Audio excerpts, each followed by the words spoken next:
Hello folks, hope you're all safe and well. This video is a bit of a real-time update, just so we can give you an idea of where we are with the boat and what's going on. So it's now December, and we hauled the boat out in October, just the tail end of October there, and we had planned to start some projects for then, but we weren't able to get started, just with work and things like that. So we haven't really been down to the boat since the boat had been hauled out, apart from a couple of days where we got the engine winterized. So like I say, it's kind of pushing on to mid December here. So we have big plans for 2021 with regards to getting the boat fixed up to go on longer passages and stay offshore for longer periods, you know, at anchor. So we have a lot of things to do with regards to that to get the boat ready. But I also had the opportunity last night to sit in on a Zoom call with guys that are organising a thing called the Jester Challenge. Now, I don't know whether you have ever heard of the Jester Challenge, but it is basically a challenge open to solo sailors to single-hand from the south of England to Baltimore in Ireland, or one of the other routes is from the south of England or Baltimore in Ireland over to the Azores. There's also past Jester challenges where they have crossed the Atlantic from the south of England right over to, I think it was Newport in America. So the Jester Challenge organises these challenges to challenge single-handed sailors regardless of experience. Now they do kind of ask that, you know, you have some sailing experience, but it's open to people of all abilities, and I think the requisite for the boat is 24 to 30 foot in length. So if you meet those kind of two pieces of criteria, then you're welcome to join, and there's no fees or anything like that. It's very much show up and go. So like I say, I had a chance to sit in a Zoom meeting and speak to some of the guys that organised that. Now, when I first got my Alban Vega, when I was reading up about the Alban Vega, one of the stories that came to light was about a guy who had sailed the Alban Vega to the Azores on the Jester Challenge. So that was always something in my mind, you know, the Jester Challenge would be something that in the future I could maybe take part in. And after speaking to the guys last night, you know, I think that's something I'm going to aim to achieve in 2021. It takes place in June time, so the opportunity is there to sail over to the south of England and then across to Baltimore. Depending on the boat and my skills, then maybe the Azores. Maybe that's a bit of a wishful thinking, a bit of a dream, but you know, it's something to kind of work towards, something to kind of work at to get the boat ready for, and work out to get me ready for. If it comes to the time and I don't feel that it's something I can achieve, I could do the one just from the south of England to Baltimore, which, when I say just, I mean like that'll be tough as it is, you know. That's a big achievement too. So that's the big aim for me for 2021, and for both me and Kelly. Like I say, we want to get the boat ready so we can sail to the likes of the west coast of Scotland and spend, you know, days on end at different anchorages.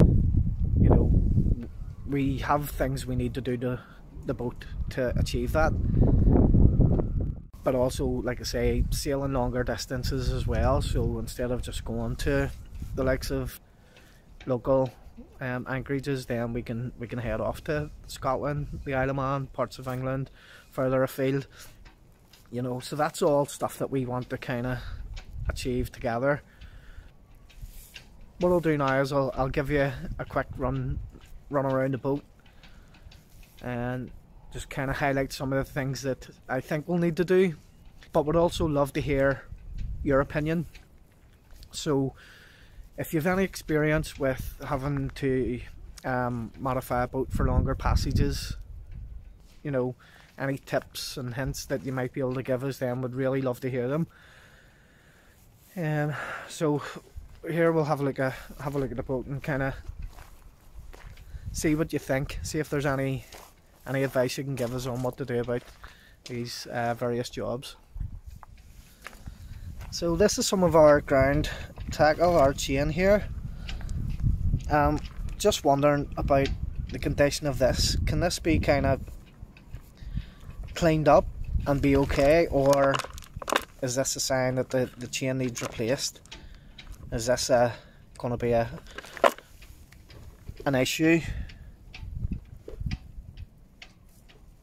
Our anchor is 7.5 kilos, and so far in kind of normal weather it's held okay. But would you recommend upgrading or sizing up an anchor, just, you know, for extra security, just for peace of mind?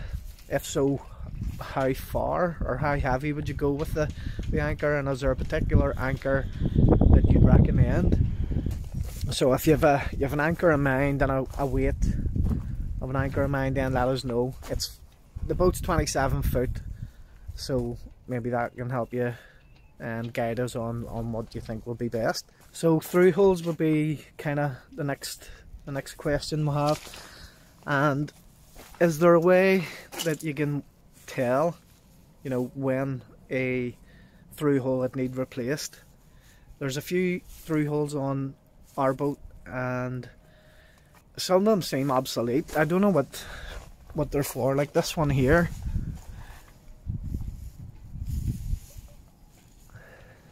I don't know what that through hole's for. I'm guessing it's been capped off inside. That obviously there's no water coming into the boat, so should it be cut out and glassed over? There's another one here. I'm not sure what that one's for.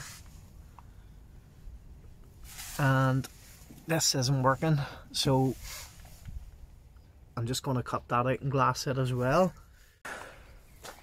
Like I say, I don't really know when the through holes were all last kind of serviced or checked, so should we just go ahead and replace them all?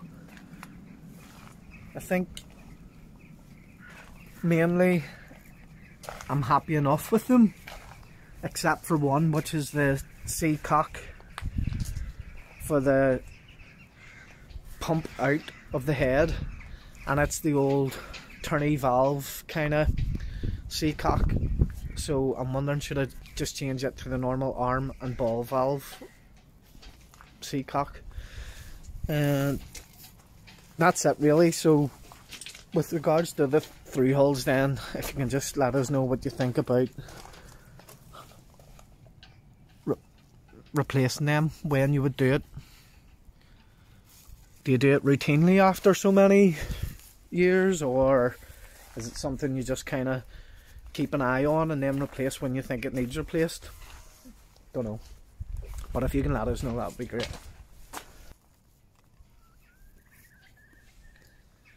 So one of the other things that was mentioned on the call last night was the necessity for assisted steering and helming.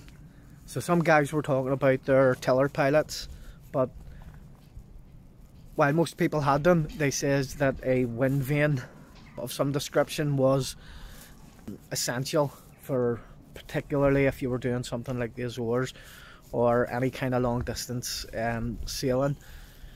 We don't have one, but we think, you know, even if we weren't doing anything like the Jester challenge, it would be really beneficial to have. As I was saying, me and Kelly plan to do a lot of sailing, all being well, in 2021, and you know, just having that extra assistance with steering the boat while we're, you know, doing other things, it would be a great help. So if you can recommend a good wind vane, now budget is going to be a thing, so can't really afford you know, the state-of-the-art, top-of-the-range kind of wind vane, but something that would be suitable for a 27-foot boat and that's reliable. You know, if you can recommend anything, then we'll be grateful. Just leave it in the comments. So we'll just go up onto the deck then and kind of discuss some of the things I'd like to do up there as well.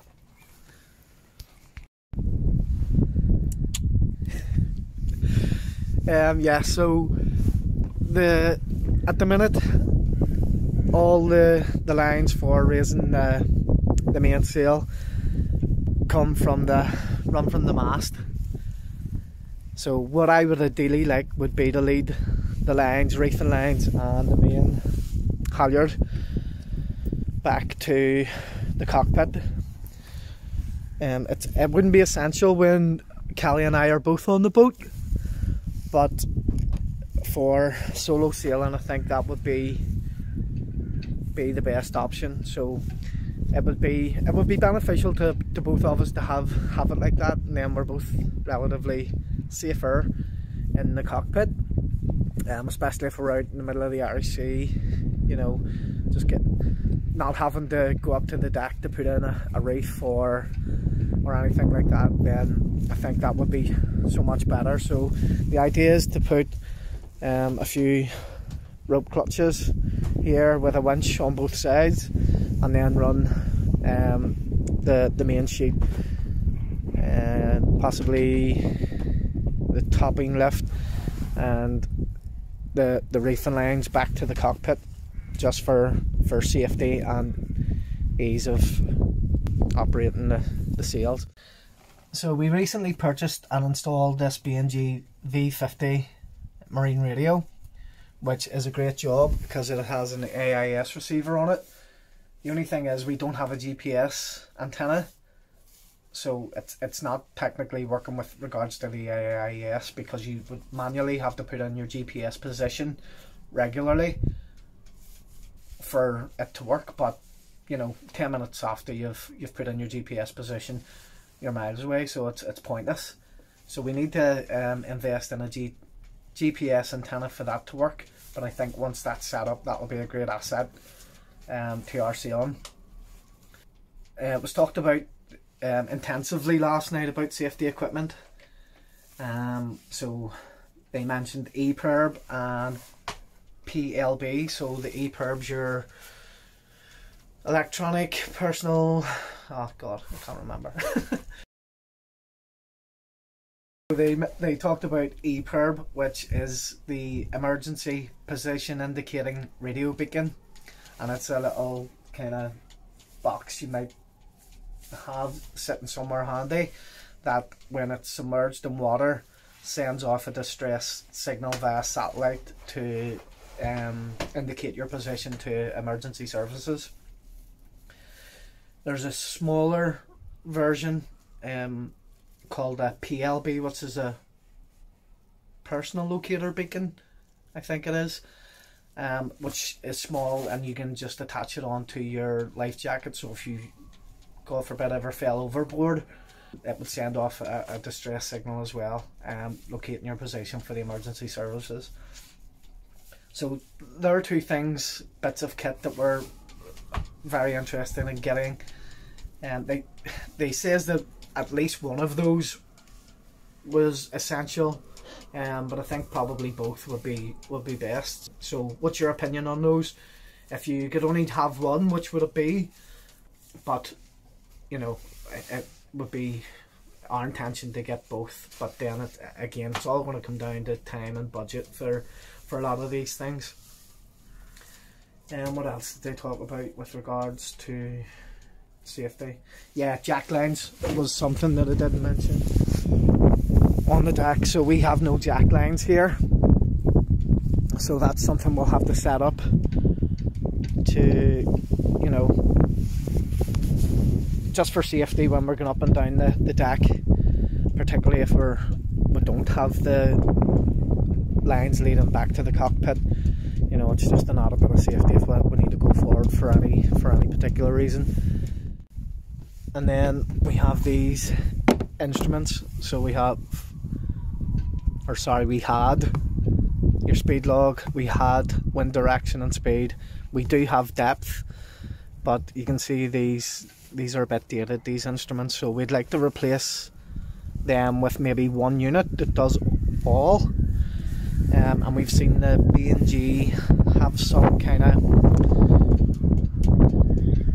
chart plotters with these integrated all into them, with the wind speed and depth and boat speed through the water, things like that. So that would be great with regards to safety as well, because with these two packing in, I'm wondering, is it going to be just a matter of time before this packs in as well. So I'd just like to upgrade that, so it's a bit of peace of mind that there's, you know, the equipment's modern and workable. Anyway, another thing that was mentioned on the Jester talk was the need for a power source, something that can charge up your batteries. So they had suggested solar, some had suggested wind turbines.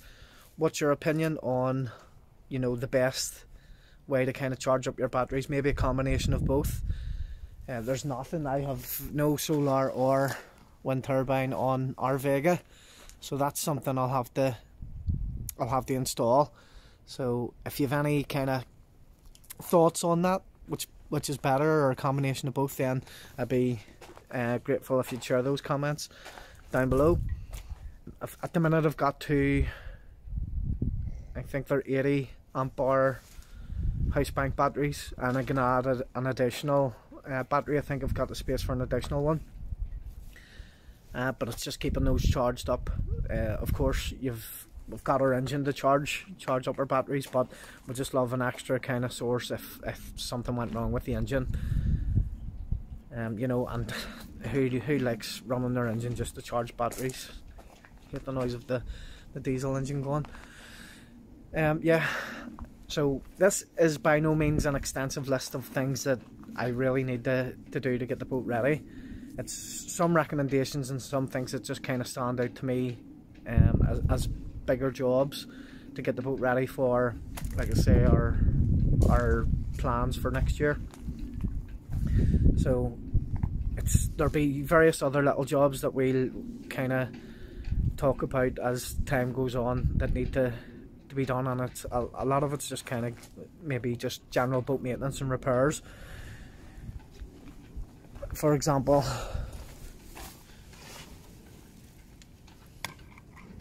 when we launched the boat this season, we almost ran aground on a rock just at the bottom of the slipway there, and that was my mistake by not steering off for the tide pushing us. So as I thought I was going straight, we're actually drifting to the left and hit a rock. But you know, these things happen. You learn. So as you can imagine, the next few months are going to be hard work. It's going to take a lot of time and effort to get these projects underway and get them ready for the next sailing season.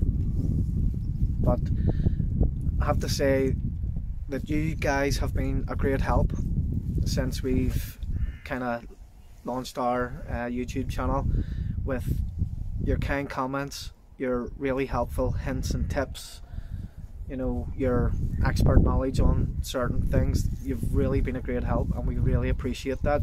So if you'd like to help us even further, we now have a Patreon account, and there's a link in the description. If you just click on it and follow the link, you'd be really helping us out. We'd really appreciate that.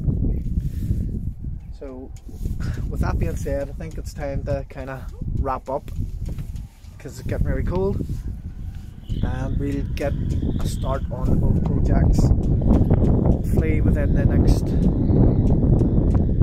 next week. What we're hoping to do is put a tent over the the deck, and that's going to allow us to work on over the winter without having to work around the weather, the rain and things like that. So we'll be able to carry on with the projects regardless. Well, that's the hope anyway. But in the meantime, we still have videos left to show you from over the kind of summer, autumn months. We should be publishing our next video where we try to sail to Scotland next week, so keep an eye out for that. And again, any suggestions or comments, please leave them below. Consider subscribing if you haven't already, and thanks again for watching. Join us next time on Little Boat Adventures when we leave Strangford Loch and head out onto the Irish Sea. We test out our new DJI drone and unintentionally end up having our first night sail. Thanks again for watching, guys. We really appreciate it. If you haven't subscribed, please consider subscribing. For other ways to support our channel and the production of these videos, there are some links in the description below.